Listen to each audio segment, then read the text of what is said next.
নমস্কার বন্ধুরা, আমি পারমিতা। আমার চ্যানেল পারমিতা হেভেন ব্লগে আপনাদের সকলকে স্বাগত। আশা করি আমার এই আজকের ব্লগটি আপনারা যে যেখান থেকেই দেখছেন সকলেই ঈশ্বরের কৃপায় সুস্থ আছেন, ভালো আছেন।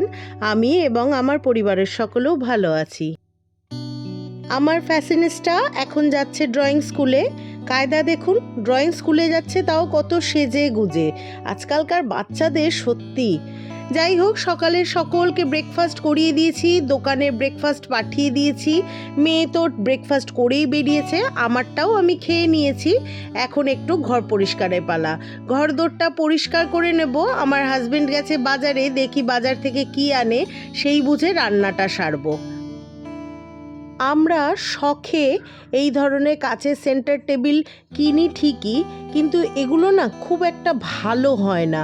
এটা যদিও আমার বানানো, এমনি শক্তপোক্ত, সে নিয়ে কোনো সমস্যা নেই, কিন্তু এই কাচের টপ হওয়ার জন্য এত ময়লা ভিজিবল হয়, এত বোঝা যায় ময়লা, কি বলবো।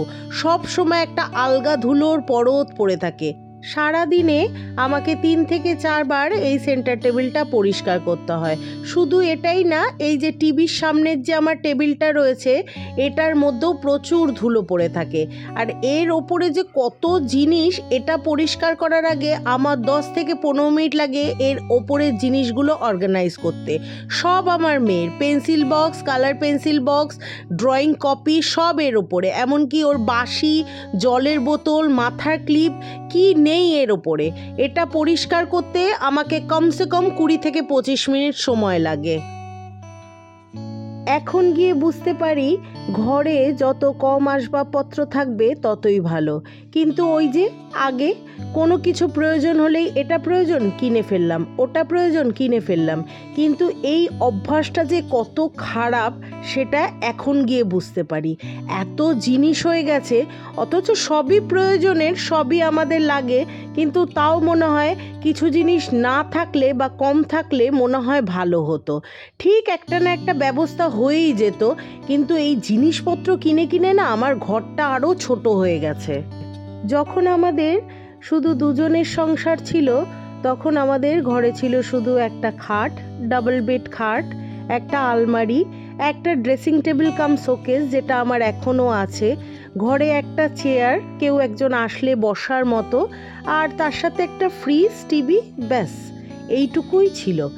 এখন যত দিন গেছে, লোক বেড়েছে, লোক সংখ্যা বেড়েছে সংসারের, আমার ছেলে হয়েছে, ছেলের প্রয়োজনে জিনিস কিনতে হয়েছে, ছেলে যখন একটু বড় হয়েছে ওর পড়ার জন্য স্টাডি টেবিল, জামা কাপড় রাখার একটা জায়গা, এই সব করতে করতে আমার এত জিনিস যে কবে হয়ে গেল নিজেও বুঝতে পারলাম না। একটা জিনিস আরও ঠিক, আমাদের কাছে যখন জিনিস কম থাকে না, তখন তার যত্নও থাকে। প্রয়োজনের বেশি জিনিস হয়ে গেলেই অযত্ন চলে আসে। আগে যখন অনেক কম জিনিসপত্র ছিল, কত সুন্দর গুছিয়ে রাখতাম। এখন যখন এত বাড়াবাড়ি রকমের জিনিসপত্র হয়ে গেছে না, আর গোছাতে ইচ্ছা করে না। কত গোছাবো বলুন তো? একাধারে গোছাই, আবার ময়লা হয়। এখন তো ছেড়েই দিই, মাঝে মাঝে বিরক্ত হয়ে ছেড়ে দিই, ধুর, এটা পড়ে রয়েছে, পড়েই থাক, যখন ইচ্ছা হয় তখন করি। জামা কাপড়ের স্তূপ হয়ে গেছে, প্রয়োজনের বেশি হলে যা হয়। যাই হোক, আমার হাজবেন্ডও চলে এসেছে বাজার থেকে। এবার কথা শেষ করে কাজে মন দিই। আমার হাজবেন্ড আজকে মাছ বাজার, মাংস, এগুলো সবই নিয়ে এসছে। মাছের মধ্যে এনেছে একটু ট্যাংরা মাছ, আর আমার মেয়ে চিংড়ি মাছ খেতে ভালোবাসে, তাই চিংড়ি মাছ। শুধু আমার মেয়ে না, আমার ছেলেও ভালোবাসে, আমরাও ভালোবাসি। তার সাথে এনেছে একটা গোটা কাতলা মাছ। চিংড়ি মাছ এনেছে বেশ অনেকটা। চিকেন তো আমাদের ঘরে কম্পালসারি, চিকেন ছেলে মেয়ের জন্য লাগবে, মনে হয় 2 কিলোর মতো আছে। আর এখানে ওর বাবা তো আমার হাজবেন্ডের আর কি একটা ব্যাপার হচ্ছে, বাজারে গেলেই এরকম জ্যান্ত রুই কাতলা দেখলেই ও নিয়ে নেয়, ও গোটা নিয়ে নেয়। মানে জ্যান্ত, মানে এরকম জ্যান্ত হতে হবে যে সেটা জলে লাফাচ্ছে, তো সেইভাবেই নিয়ে এসছে ও। আর আমাদের রান্না করার জন্য বললো ট্যাংরা মাছ বানাতে আজকে। তো এই ট্যাংরা মাছে বেশ ডিমওয়ালা ট্যাংরা আছে, ট্যাংরা মাছের ঝোল বানাবো। আর মাছগুলো এখন ধুয়ে রাখবো, সব একবারে ধুয়ে ফ্রিজে ঢুকিয়ে দেবো।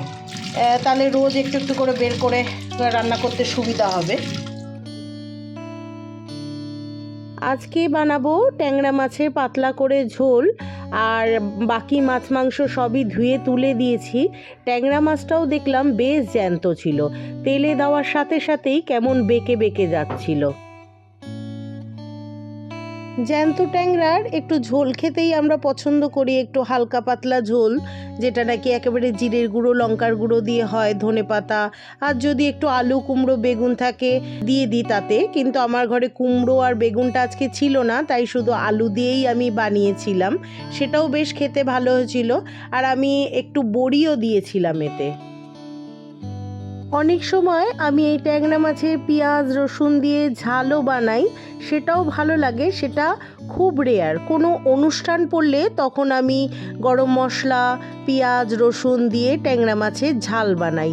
কিন্তু এমনি নর্মাল খাওয়ার জন্যে আমি সবসময় চেষ্টা করি একটু পাতলা ঝোল বানানোর। ঝোলটা ফুটে যাওয়ার পর আমি ভাজা মাছগুলো দিয়ে দিয়েছি, আর যে বড়িটা ভেজে রেখেছিলাম সেটাও দিয়ে দেব। এবার অন্তত 10-12 মিনিট আমি গ্যাসটা কম করে এটাকে ঢেকে ভালো করে সেদ্ধ হতে দেব। ভালো করে ঝোলটা হয়ে গেলে তারপর আমি নামানোর আগে একটু বেশি করে ধনেপাতা দিয়ে ঝোলটা নামিয়ে নেব। 5-6 দিন আগে আমার মেয়ের জন্য মিশো থেকে দুটো কুর্তি অর্ডার করেছিলাম। কুর্তি দুটো প্রিন্ট আমার খুব পছন্দ হয়েছিল, তাই মেয়ের জন্য দুটো কুর্তি এনেছিলাম।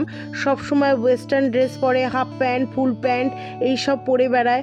এখন আস্তে আস্তে একটু বড় হচ্ছে, তাই আমি চেষ্টা করি একটু কুর্তি সালোয়ার এইসব ওকে একটু পরানো অভ্যাস করানোর। মোটে পরতে চায় না, খুব বুঝিয়ে বুঝিয়ে পরাই, ওর নাকি ভীষণ আনকমফোর্টেবল লাগে। কুর্তি দুটোর প্রিন্ট আমার সত্যিই খুব ভালো লেগেছিল, এবং যেরকম দেখেছিলাম সেরকমই এসেছে। আপনাদের কেমন লেগেছে অবশ্যই জানাবেন। তবে এই যে একটা লাল কালোর কুর্তিটা, এটা আমার দেখেছিলাম কটনে আছে, কিন্তু এসছে যখন কাপড়টা দেখলাম একটু বাটার সিল্ক টাইপের, খুব গরম হবে, তাই আমি এটা হয়তো চেঞ্জ করে দেব। আর ওই এই কুর্তিগুলো একটু ফিটিং করাতে হবে, একটু ঢোলা ঢোলা হচ্ছে। গুড ইভিনিং বন্ধুরা, বাকি ব্লগটা আমি আর সকালে শ্যুট করতে পারিনি। বিকেলে একটু সবার টিফিনের জন্য চাউমিন বানিয়ে দিয়েছিলাম। আর আজকের মতো ব্লগটা আমাকে এখানেই শেষ করতে হচ্ছে।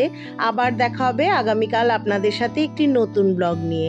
আজকের ব্লগটা যদি আপনাদের ভালো লাগে অবশ্যই একটা লাইক কমেন্ট করে দেবেন। আর যদি চান আমার পাশে থাকতে, আমার চ্যানেলের পাশে থাকতে, তাহলে আমার চ্যানেলটিকে একটা সাবস্ক্রাইবও করে দিতে পারেন। আজ তাহলে আসি, ভালো থাকবেন, পরিবারের সকলকে ভালো রাখবেন। টাটা।